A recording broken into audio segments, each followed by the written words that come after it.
L'origine de la vie d'un enfant de Dieu comme tel est spirituelle. Il est né de l'esprit et est esprit. Jean 3,16. La nourriture de la vie de l'enfant de Dieu est spirituelle. De même que le Père qui m'a envoyé vivant et que moi je vis par le Père, de même aussi celui qui me mange vivra par moi. C'est ici le pain qui est descendu du ciel. Celui qui mange ce pain vivra éternellement. Les paroles que je vous ai dites sont esprit et vie. Jean 6, 57, 58 et 63. La consommation de cette vie est donc spirituelle, et elle se trouve dans un corps spirituel. Il ne nous est pas permis de regarder la résurrection de Christ comme un symbole de notre résurrection physique, mais il nous est permis de regarder la nature de son corps de résurrection comme le symbole de notre corps de résurrection. Il y a eu dans la résurrection de Christ quelque chose de différent de toutes les autres résurrections. Son corps était sans péché. Il ne vit donc pas la corruption.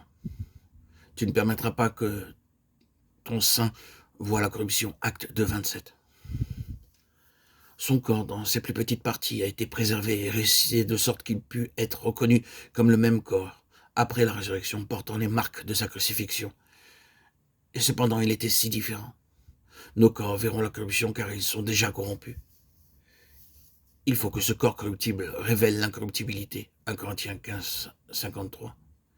Mais cette différence entre le corps d'avant la résurrection et le corps d'après la résurrection est en accord avec tout le principe de la vie du croyant. Ce principe est souligné dans le passage qui nous est familier. 1 Corinthiens 15, 37, 49. Ce que tu sèmes, ce n'est pas le corps qui naîtra, mais un simple grain. Et Dieu lui donne le corps qu'il a trouvé bon de lui donner à chaque semence le corps qui lui est propre. Il est semé corps animal, il est ressuscité corps spirituel. S'il y a un corps animal, il y a aussi un corps spirituel, mais ce n'est pas ce qui est spirituel qui vient le premier, c'est ce qui est animal. Ce qui est spirituel vient ensuite. Nous porterons aussi l'image de celui qui est céleste. 1 Corinthiens 15, 37, 49. C'est par l'esprit que nous avons été premièrement vivifiés et rendus vivants spirituellement. C'est par l'esprit de vie que nous avons été affranchis de la loi du péché et de la mort.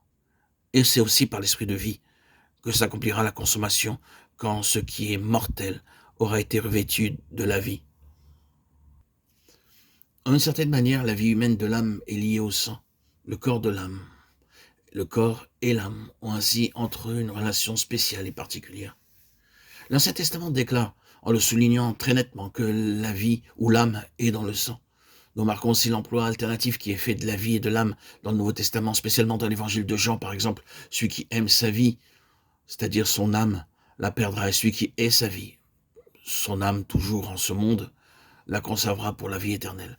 Jean 12, 25. Ainsi, le corps terrestre de l'homme est un corps physiologique et psychique, ou un corps psychophysique, animé d'un esprit.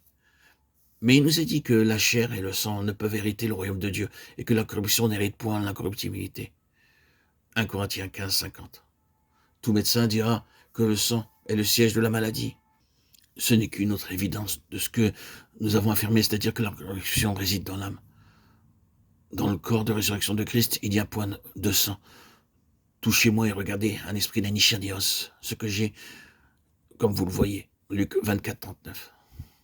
C'est là en premier lieu la preuve et la justification de son état de fils et du fait qu'il a vécu et triomphé dans son esprit. Il n'a pas cédé à son âme ou à la vie du moi.